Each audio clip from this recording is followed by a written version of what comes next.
desejo de ser mãe nasce muito antes de se ouvir um coração.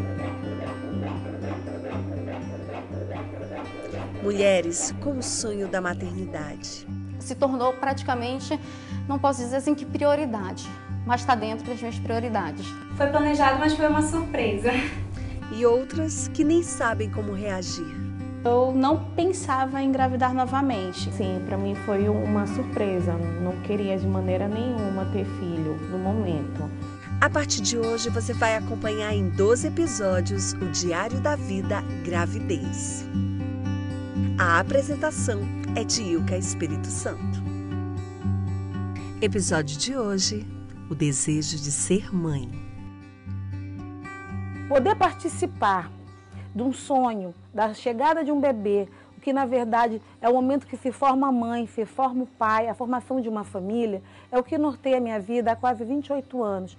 O que me faz feliz e principalmente me torna uma pessoa responsável e participativa desse grande momento. Eu e meu marido, a gente já vinha planejando ter um bebê. E como eu tomei anticoncepcional há muitos anos, vinha tomando há muitos anos, eu resolvi parar porque eu pensei que parar logo, assim, porque eu pensei que fosse demorar muito, né? Normalmente falam, tem que parar porque às vezes demora 6 meses, 1 ano, 2 anos. Então eu parei de tomar o anticoncepcional, mas com expectativa de engravidar pro ano que vem, assim. E não, foi 1 mês, no outro eu já estava grávida. Aí foi planejado, mas foi uma surpresa. Bem, minha primeira gravidez, eu e meu marido a gente já queria, mas não foi nada planejado. A única coisa foi que realmente eu parei de tomar anticoncepcional. E aí, 1 mês depois que eu parei, eu já comecei a sentir tudo, enjoada, tudo, e já fiz o exame e já deu positivo. A gente estava no aeroporto para viajar. Aí, tanto eu chamei a minha amiga para a gente ir no banheiro, que eu achava que a minha menstruação estava querendo descer. Mas quando eu fui ver, não era.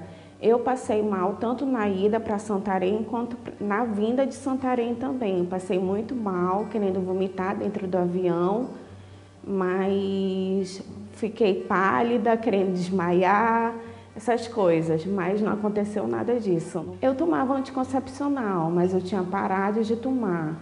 Tanto é que eu imaginava que era por causa do anticoncepcional. Minha menstruação não desceu e eu pensava na minha cabeça, não, está desregularizado. Mas quando eu fui ver, eu já estava com 2 meses de grávida já.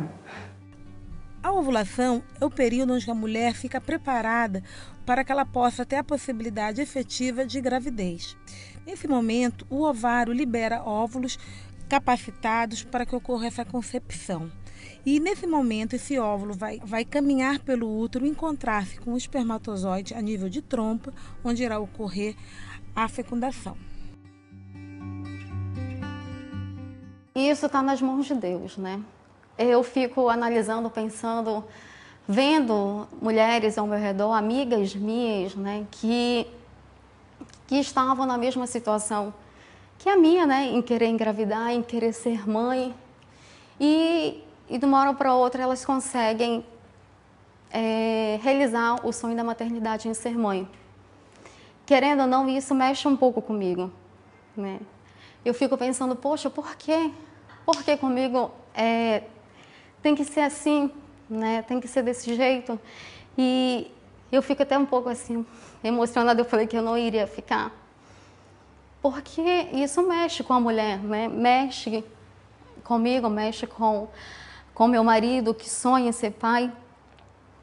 E eu estou dando tudo de mim. Se eu pudesse, eu daria tudo, muito mais, para que esse sonho se realize na minha vida, na vida do meu marido. Muitos casais vão para casa, começam a tentar engravidar e passa-se 1 ano e eles não conseguem, não têm sucesso. É nessa hora que é necessário sim consultar um profissional, um especialista em reprodução humana. Porque o ginecologista geral muitas vezes não tem todas as informações necessárias para conduzir da melhor forma esse casal. A partir de 1 ano de tentativas mal sucedidas, esse casal já precisa ser submetido a uma série de exames, uma anamnese, né, uma entrevista detalhada, e a partir do resultado desses exames, ser conduzido da melhor forma. O laço de amor que eu sempre falo, vocês casaram porque se amam e não porque tinham filhos. O filhos ele vem complementar. E eu sempre também costumo falar com os casais que na reprodução humana não existe o problema é da esposa, o problema é do esposo. O problema é nosso. Então, um apoiar o outro.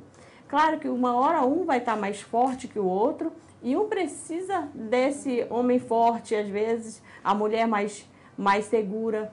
Então, esse laço de amor, de companheirismo, de atenção, de carinho, é muito importante também nesse processo da reprodução humana. O amor um pelo outro. Ana Carolina é o primeiro bebê a partir de um embrião congelado, uma das possibilidades para realizar o sonho de ser mãe. Quando nós procuramos o Dr. Lorivaldo, ele explicou que o nosso caso só seria através de fertilização, devido à dificuldade dos dois, né, dos problemas que nós apresentávamos. Quando foi feita a fertilização, todo o tratamento com os hormônios, a produção dos óvulos, aquela situação toda, e foram fertilizados, né? Fizeram a primeira transferência de 3 e o restante foi congelado, para nossa sorte, né? No descongelamento, na segunda tentativa, que foi com o descongelamento, foram descongelados 3 embriões, um não sobreviveu ao descongelamento e foram transferidos 2 para o útero. Dos 2, só um sobreviveu, que ficou a Carol. Só nasceu a Carol e eu ainda tenho mais outras 2 tentativas congeladas na clínica, para uma futura gravidez. A gente vai pensar no futuro, talvez um irmãozinho para ela, não nesse momento agora, mas o que é importante para nós é que a gente conseguiu realizar nosso sonho de nos tornarmos pais, conseguimos completar essa felicidade no nosso casamento e nós temos assim muita segurança a respeito tanto do procedimento quanto do profissional que fez a técnica.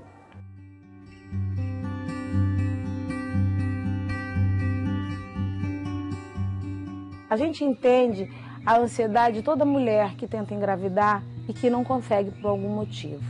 Com certeza isso causa uma dor, uma tristeza, uma frustração. Mas nesse momento a mulher precisa, em algumas vezes, de ajuda profissional para que ela consiga se manter tranquila para enfrentar esse processo.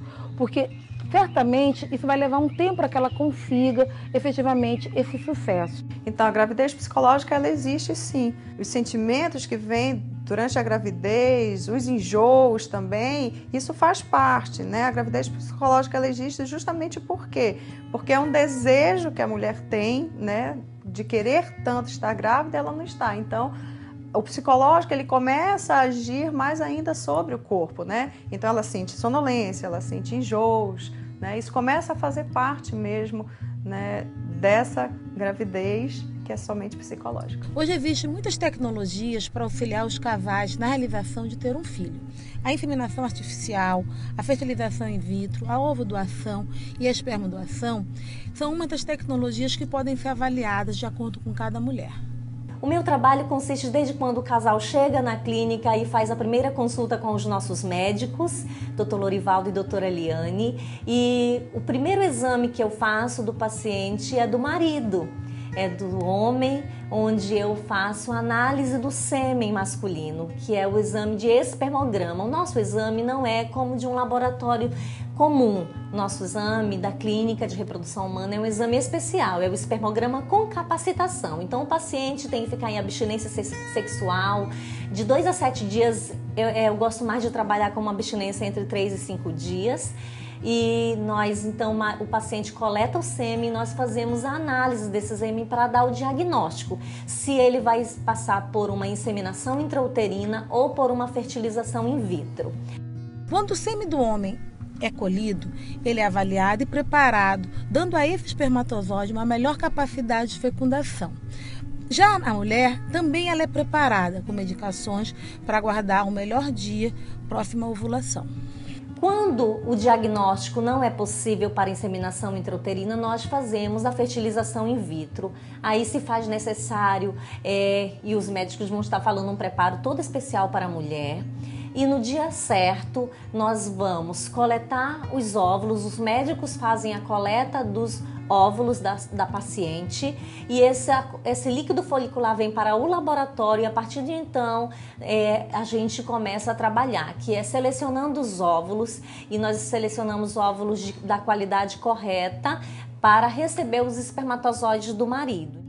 E um dos profissionais responsáveis por trazer esse tipo de processo para o Amazonas foi o PhD em reprodução humana, Dr. Lorivaldo Rodrigues. Em 1979, 78, um ano depois de formado, nascia o primeiro bebê de proveta do mundo, que foi a Louise Brown, que ocorreu na Inglaterra. E já em 92, fizemos as primeiras inseminações artificiais aqui do Amazonas, talvez do norte do Brasil, quando também preparamos a primeira paciente de fertilização in vitro e levamos até São Paulo para colher os óvulos e fertilizá-los, quando então essa paciente engravidou e veio nascer assim já em 92 o primeiro bebê de proveta talvez do norte do Brasil, do Amazonas.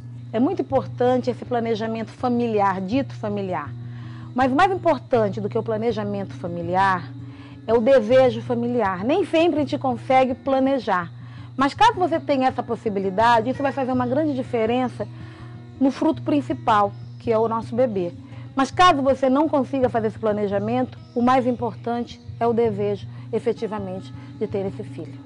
Então hoje, qualquer pessoa, com mais de 18 anos, que tenha pelo menos uma diferença de idade de 16 anos entre ela e o adotante, pode adotar, não importa se é casado, se é solteiro. Agora, sendo uma adoção conjunta, como a gente chama, né, no meio jurídico, que seria de um casal casado ou em união estável, aí é necessário que seja, né, debatido esse tema, a questão da conscientização, isso daí no próprio cadastro de pais, a adoção que a Justiça da Infância e Juventude, ela inicia todo o processo dentro desse cadastro. Ela acaba também incentivando essa reflexão, porque uma equipe de psicólogos e assistentes sociais vão acompanhar esse casal justamente já preparando nesse processo de habilitação para uma relação que vai ser perpétua, né?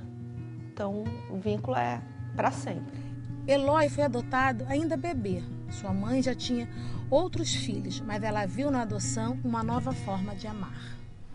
Eu conheci uma pessoa e ela me falou que tinha uma sobrinha dela que estava grávida e ela ia dar a criança, né? E eu conversei com meu esposo porque eu não poderia mais ter filho, né? E conversei com meu esposo e assim, a gente chegou num acordo, né? E eu creio também que Deus estava no negócio, né? Por isso que deu certo, né? E aí eu procurei uma advogada, né? E ela me orientou no que eu deveria fazer, né? E aí deu tudo certo, registrei ele, né? E ele é o meu filho, né? Não só do coração, mas a criança de sangue, né? Porque a gente cria um amor, né? Assim como a gente tem um filho biológico, a gente cria um amor pelo aquele que é adotado, né? E o Eloy é meu xodó. Ela me passa um amor que eu não sinto falta da minha mãe biológica. Hoje eu não tenho esse desejo de conhecer. Não tenho mais esse desejo, mas quando eu era criança eu tinha muito esse desejo de conhecer ela, saber como ela é, se ela se parece comigo. Mas eu acho que se hoje eu fosse conhecer ela, eu não sei se surgiria um amor ou algum sentimento.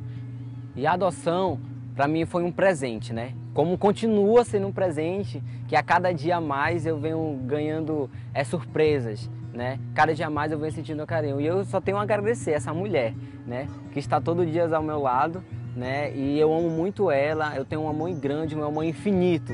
Não existe... não tem como descrever. Essa mulher aqui é minha mãe. Planejar, realizar e amar são os caminhos da maternidade. No próximo episódio, você vai acompanhar a descoberta da gravidez.